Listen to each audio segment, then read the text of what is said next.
बिस्मिल्लाहिर्रहमानिर्रहीम, अस्सलाम वालेकुम। तो नाज़रीन, सरदार उस्मान खान बुज़दार साबिक़ वज़ीर आला पंजाब, तो उनके हवाले से एक बड़ी इंपॉर्टेंट खबर सामने आ चुकी है।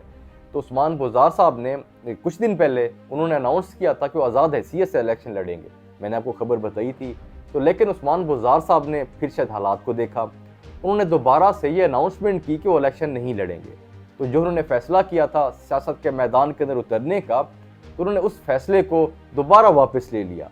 तो उन्होंने दोबारा ये फैसला किया कि सियासत के मैदान के अंदर अभी वो नहीं उतरेंगे। तो सरदार उस्मान बुज़दार साहब ने ये फैसला किया कि अपने भाई सरदार जाफ़र खान बुज़दार उनको सियासत के मैदान के अंदर उतारेंगे। तो ये उन्होंने फैसला किया। तो इसके पीछे जो वजह है वो बड़ी इंटरेस्टिंग है। तो आपको इस वीडियो के अंदर मैं वजह बताऊंगा कि उस्मान बुज़दार साहब को ऐसा फैसला क्यों करना पड़ा। देखिए, सरदार उस्मान बुज़दार साहब ने ये समझा था कि पाकिस्तान तहरीक-ए-इंसाफ को छोड़ने वाला सिर्फ मैं नहीं हूँ, बाकी भी बहुत से सियासतदान हैं।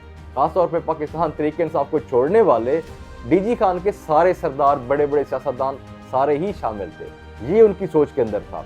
लेकिन जब से ख्वाजा शराज महमूद साहब ने पाकिस्तान तहरीक-ए-इंसाफ की टिकट ली, उसके बाद तो उस्मान बुज़दार साहब के लिए बहुत बड़ा सरप्राइज़ था।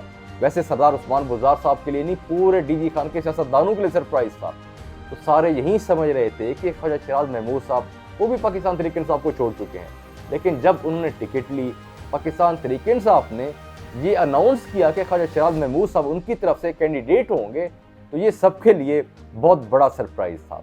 तो उसके बाद सरदार उस्मान बुज़दार साहब का सियासत के अंदर रहना या इलेक्शन लड़ना बनता ही नहीं था, क्योंकि 3.5 साल सरदार उस्मान बुज़दार साहब सीएम पंजाब रहे पाकिस्तान तहरीक-ए-इंसाफ की तरफ से, और पाकिस्तान तहरीक-ए-इंसाफ ने बड़ी मोहब्बत दी उनको, नवाजते रहे, रेड कारपेट बिछाते रहे बुज़दार साहब के लिए।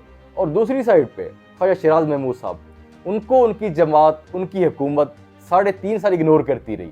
तो उसके बावजूद भी हमेशा वो पाकिस्तान तहरीक-ए-इंसाफ के साथ रहे, और आखिर के अंदर जब मुश्किल वक्त आया तो सारे छोड़ के चले गए। उनके सीएम पंजाब भी छोड़ के चले गए। उसके बावजूद भी ख्वाजा शराज महमूद साहब ने टिकट ली, उनके साथ रहे।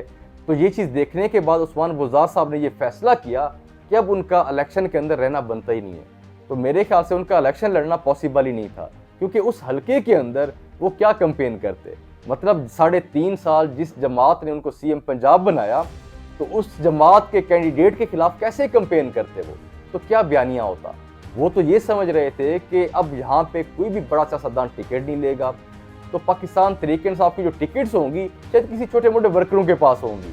तो फिर उस्मान बुज़दार साहब का बयानिया बन सकता था। वो ये कह सकते थे कि जी सिर्फ मैंने नहीं छोड़ी पाकिस्तान तहरीक-ए-इंसाफ, बाकी भी सारे छोड़ के चले गए हैं, सबके लिए मुश्किलात थी, तो हालात ही ऐसे कुछ थे।